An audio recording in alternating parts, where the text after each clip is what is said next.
নমস্কার বন্ধুরা, পম্পার কিচেনে আপনাদের সকলকে স্বাগত। আজ আমি আপনাদের সাথে একটা পিঠার রেসিপি শেয়ার করব। আজ বানাবো দুধরাজ পিঠা। যদি আপনারা খুব কম সময়ে আর অল্প উপকরণ দিয়ে পিঠে বানাতে চান তাহলে এই পিঠাটা একদম পারফেক্ট। শুধু তাই নয়, এটা দেখতে বা খেতে অসম্ভব মজাদার হয়। একবার খেলে দেখবেন বারবার বানাবেন। তাহলে চলুন দেরি না করে আজকের এই অপূর্ব স্বাদের পিঠার রেসিপিটা দেখে নেওয়া যাক। আজকে দুধরাজ পিঠাটা বানানোর জন্য এখানে দেখুন এই বাটির মাপ করে 2 বাটি আমি আতপ চালের গুঁড়ি নিয়েছি। এটা আমি শুকনো আতপ চালের গুঁড়ি ব্যবহার করছি। এই 1 বাটি নিয়ে নিলাম, আরো 1 বাটি আমি নেব। এই আরো 1 বাটি আমি নিয়ে নিলাম। আর এই বাটির মাপ করে 2 বাটি মানে 200 গ্রাম আমি আতপ চালের গুঁড়ি নিয়েছি। এর মধ্যে দিয়ে দেবো সামান্য একটু লবণ। যে কোনো মিষ্টি জিনিসে একটু লবণ দিলে কিন্তু বেশ ভালো হয়, তাই কিন্তু একটু লবণ ব্যবহার করবেন। এতে করে কি হবে, যে কোনো মিষ্টি পিঠে বলুন বা কোনো মিষ্টি রেসিপিতে স্বাদটা কিন্তু দারুণ হয়। দিয়ে দেবো সামান্য একটু এলাচ পাউডার। এলাচ পাউডার দিলে কি হবে, স্মেলটা খুব সুন্দর হবে। এর মধ্যে দিয়ে দেবো ব্লেন্ড করে রাখা মিছরি। এখানে অল্প একটু মিষ্টি ব্যবহার করতে হবে, তাই আমি এখানে মিছরি ব্যবহার করলাম। আপনারা চাইলে কিন্তু এখানে চিনিও ব্যবহার করতে পারেন, তবে অবশ্য চেষ্টা করবেন ব্লেন্ড করে ব্যবহার করার। এবার দিয়ে দেবো মিল্ক পাউডার মানে গুঁড়ো দুধ। এই বাটির 1 বাটি মানে এখানে আমি 2 চামচের মতো গুঁড়ো দুধ ব্যবহার করলাম। এবার শুকনো উপকরণগুলো একটু হাত দিয়ে আমি মাখিয়ে নেব। আচ্ছা, আপনারা চাইলে এখানে কিন্তু নারকেল কুড়োনো ব্যবহার করতে পারেন। তো নারকেল কুড়োনো দিলে কিন্তু এই পিঠের স্বাদটা দ্বিগুণ বেড়ে যায়।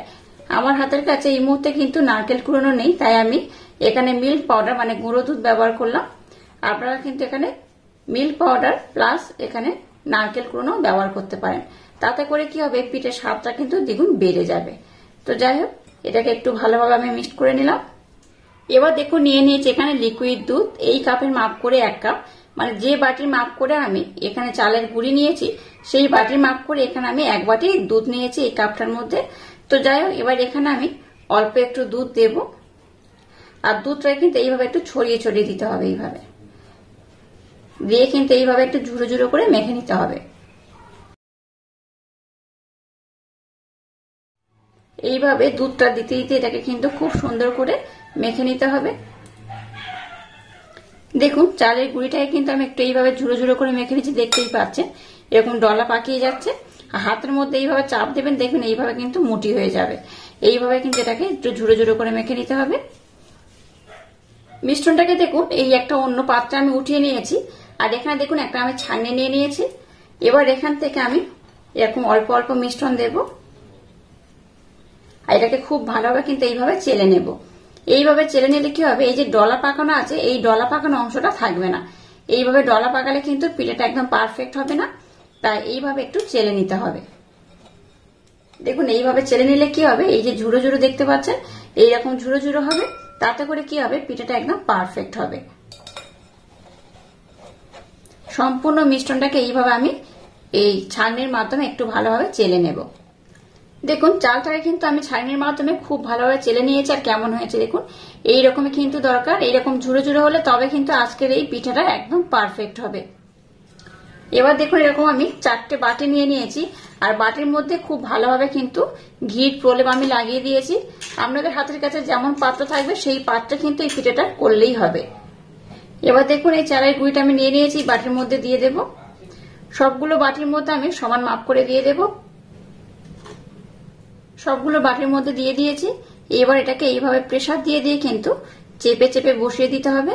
আর খুব সুন্দর করে এটাকে কিন্তু সেট করে নিতে হবে। এই দেখুন একদম একই লেভেল করে এটাকে আমি খুব সুন্দর করে সেট করে নেব।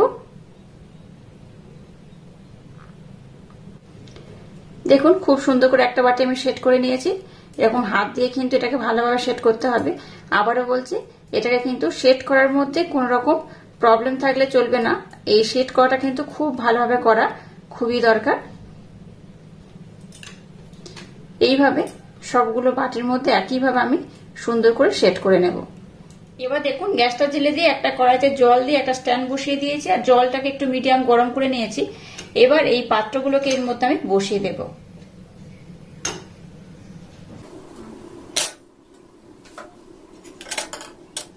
এবার গ্যাসের ফ্লেমটাকে প্রথমে 5 মিনিটের জন্য হাই দেব। 5 মিনিট পর একদম লো করে দেব। এবার এটাকে আমি ঢাকা দিয়ে খুব ভালোভাবে ভাপিয়ে নেব। এবার দেখুন গ্যাসটাকে জেলে দিয়ে একটা পাত্র বসিয়ে দিয়েছি আর পাত্রটাকে একটু গরম করে নিয়েছি। এবার দেখুন এই বাটির মাপ করে এখানে আমি 1 বাটি বাতাসা নিয়ে নিয়েছি আর এখানে দিয়ে দেবো জল। এই বাটির মাপ করে 4 ভাগের 1 ভাগ হলে যতটুকুটা জল হয় ঠিক ততটুকুটা জল আমি দিয়ে দেবো। এবার দেখুন এই বাতাসাটাকে জলের সাথে খুব ভালোভাবে মেল্ট করে নেব। আচ্ছা, এখানে একটা গুরুত্বপূর্ণ ইনফরমেশন আপনাদের দিয়ে রাখি। আমি এখানে বাতাসা ব্যবহার করছি, আপনারা চাইলে এখানে গুড় বা চিনি ব্যবহার করতে পারেন। যদি চিনি ব্যবহার করেন তাহলে কিন্তু ক্যারামেল করেই ব্যবহার করতে হবে, আর যদি চিনি ছাড়া বানাতে চান তাহলে বাতাসা কিংবা গুড় দিয়ে এইভাবে বানিয়ে নেবেন, তাহলে কালারটা কিন্তু খুব সুন্দর হবে। আমি এখানে বাতাসার শিরা একটা বানিয়ে নেব। শিরা যেমন হয় চিটচিটে ভাব, সেইভাবে কিন্তু একটা শিরা আমি বানিয়ে নেব। শিরাটাকে আমি রেডি করে নিয়েছি। এবার নিয়ে নেব লিকুইড দুধ।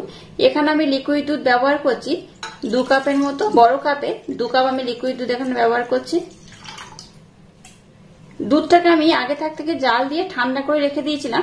এবার এই ঠান্ডা দুধেই আমি দিয়ে দেবো কর্নফ্লাওয়ার। এই বাটির মাপ করে 1 বাটি, এখানে প্রায় 3 চামচের মতো কর্নফ্লাওয়ার রয়েছে। এবার দুধের সাথে কর্নফ্লাওয়ারটাকে একটু ভালোভাবে মেল্ট করে নেব। দুধটা গরম অবস্থায় কর্নফ্লাওয়ার দেবেন না, তাহলে কিন্তু তলাতে লেগে যাবে। এই ঠান্ডা অবস্থায় কর্নফ্লাওয়ারটাকে দুধের সাথে একটু ভালোভাবে মেল্ট করে নিতে হবে। এবার দেখুন এই পিঠেগুলোকে আমি খুব ভালোভাবে ভাপিয়ে নিয়েছি আর পিঠেগুলো দেখুন খুব ভালো ভাপানো হয়ে গেছে। এটাকে ভাপাতে খুব একটা বেশি সময় লাগেনি, 10 থেকে 15 মিনিট দিলেই কিন্তু এটা খুব ভালোভাবে ভাপানো হয়ে যায়। এবার এগুলোকে একটা পাত্রের মধ্যে আমি রেখে দেব।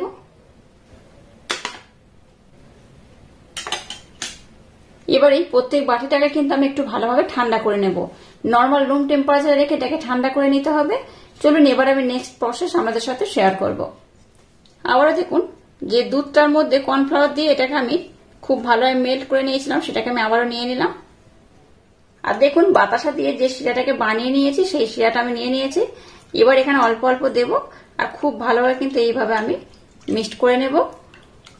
একেবারে একসাথে দিয়ে দেবেন না, অল্প অল্প দেবেন আর এইভাবে কিন্তু মিক্সড করবেন।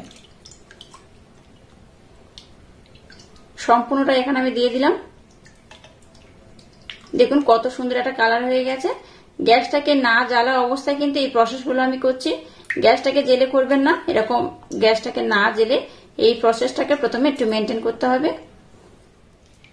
এবার দেখুন গ্যাসটাকে জেলে দিয়ে কড়াটাকে বসিয়ে দিয়েছি। এবার এটাকে আমি অনবরত নাড়াচাড়া করব। যেহেতু এখানে আমি কর্নফ্লাওয়ার ব্যবহার করেছি তাই এটাকে কিন্তু অনবরত নাড়াচাড়া করতে হবে। গ্যাসের ফ্লেমটাকে প্রথমে 2 মিনিটের জন্য মিডিয়াম টু হাই দিয়ে এটাকে নাড়াচাড়া করবেন। 2 মিনিট পর গ্যাসের ফ্লেমটাকে একদম লো করে দিয়ে কন্টিনিউ নাড়াচাড়া করবেন। তাতে করে কি হবে, দেখবেন যে মিশ্রণটা কিন্তু বেশ ঘন হয়ে যাবে।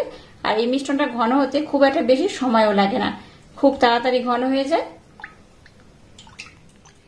দেখুন 2 মিনিট ধরে একটু নাড়াচাড়া করার পরই দেখবেন মিশ্রণটা কিন্তু বেশ ঘন হয়ে গেছে। এই দেখুন অনেকটাই ঘন হয়ে গেছে, দেখে বুঝতেই পারছেন। এটাকে কিন্তু আমি আর খুব বেশি ঘন করব না, এইরকমই থাকবে। আর দেখুন ঘনত্বটা কিন্তু এইরকমই হবে, একদম ঘন হয়ে যাবে। এটা যখন ঠান্ডা হবে তখন কিন্তু আরো ঘন হয়ে যাবে। এই অবস্থায় আমি এবার গ্যাসটাকে বন্ধ করে দেব। আর দেখুন কত সুন্দর কালার হয়েছে। কালারটাও যেমন সুন্দর হয়েছে, এটা দেখতেও তো সুন্দর হয়েছে, খেতেও কিন্তু অপূর্ব হয়। এবার দেখুন এই গরম গরম মিশ্রণটা নিয়ে নিয়েছি। এবার এর মধ্যে আমি দিয়ে দেব, সবগুলোর মধ্যে সমান সমান করে দিয়ে দেব। দেখুন সবগুলো বাটির মধ্যে আমি সমান সমান ভাগ করে দিয়ে দিয়েছি। এবার এটাকে একটু ট্যাপ করে নেব। এইভাবে একটু ট্যাপ করে নিলে কি হবে, মিশ্রণটা কিন্তু একই লেভেল হয়ে যাবে। এবার এটাকে কিন্তু ভাপাতে বসাবেন না, এটাকে এবার রুম টেম্পারেচারে রেখে ঠান্ডা করে নিতে হবে। আর রুম টেম্পারেচারে রেখে ঠান্ডা করার পর যখন পিঠেটাকে সার্ভ করবেন একটু নর্মাল ফ্রিজের মধ্যে রাখলে কিন্তু ভালো হয়। নর্মাল ফ্রিজের মধ্যে রাখলে কি হবে, এটা একটু ঠান্ডা ঠান্ডা লাগবে, খেতেও কিন্তু বেশ ভালো লাগবে। আর এই পিঠেটাকে আপনারা ফ্রিজের মধ্যে না রেখেও সার্ভ করতে পারেন, তাতেও খুব সুন্দর লাগে। তো এটাকে আমি প্রথমে আধা ঘন্টার জন্য রুম টেম্পারেচারে রেখে ঠান্ডা করে নেব। ঠান্ডা করার পর আমি আপনাদের দেখাচ্ছি পিঠেগুলো কত সুন্দর হয়েছে। তবে এটা ঠান্ডা হতে যতটা সময় দরকার ততটা সময় কিন্তু দিতে হবে। তো আধা ঘন্টা হলেই কিন্তু এটা মোটামুটি ভালোভাবে ঠান্ডা হয়ে যাবে। আধা ঘন্টা পর আমি আবার ফিরে আসছি আর দেখাবো এই পিঠেগুলো কত সুন্দর হয়েছে। দেখুন আধা ঘন্টা পর আমি আপনাদের দেখাচ্ছি দুধরাজ পিঠাগুলো কত সুন্দর জমে গেছে। দেখুন একদম কিন্তু বেশ ভালোভাবে টাইট হয়ে বসে গেছে। এই দেখুন খুব সুন্দর জমে গেছে। একটাকে আমি ধার থেকে একটু উঠিয়ে দিয়েছিলাম। এই দেখুন এখানে এইরকম হাত দেবেন, খুব সহজে কিন্তু এটা উঠে আসবে। দেখতেই পাচ্ছেন। তো একটা আমি উঠিয়ে আমাদের দেখাবো এটা কত সুন্দর হয়। এই দেখুন, এখানে কিন্তু ছুরি ব্যবহার করার দরকার নেই, হাত দিয়ে এইভাবে একটু সাইড থেকে এইভাবে সরিয়ে নেবেন, তাতে করে কিন্তু এটা খুব সুন্দরভাবে উঠে যাবে। দেখুন কত সুন্দর হয়েছে। এবার একটু এইভাবে হাতের মধ্যে ট্যাপ করবেন, দেখবেন অটোমেটিক কিন্তু ছেড়ে উঠে আসবে। কত সুন্দর হয়েছে দেখুন, কত অপূর্ব দেখতে হয়েছে। দেখুন উপরের পোর্শনটা দেখলেন তো কত সুন্দর, আর নিচে যেটা চালের গুঁড়ি দিয়ে বানিয়েছিলাম সেটাও দেখুন কত সুন্দর হয়েছে। এবার এটাকে আমি আলাদা একটা পাত্রে উঠিয়ে নেব।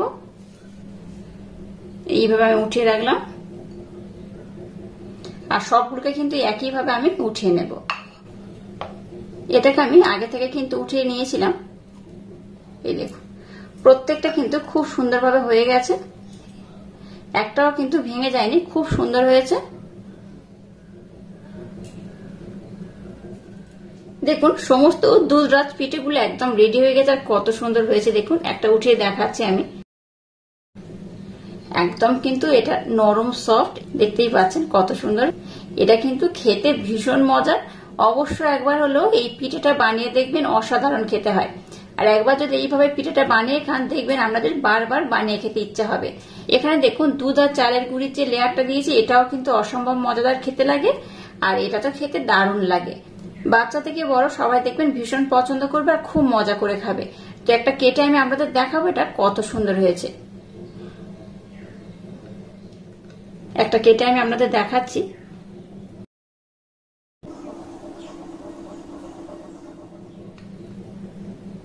এই দেখুন কত অসম্ভব মজাদার হয়েছে। একবার হলো এইভাবে অবশ্য ট্রাই করবেন, আশা করছি আপনাদের ভীষণ ভালো লাগবে।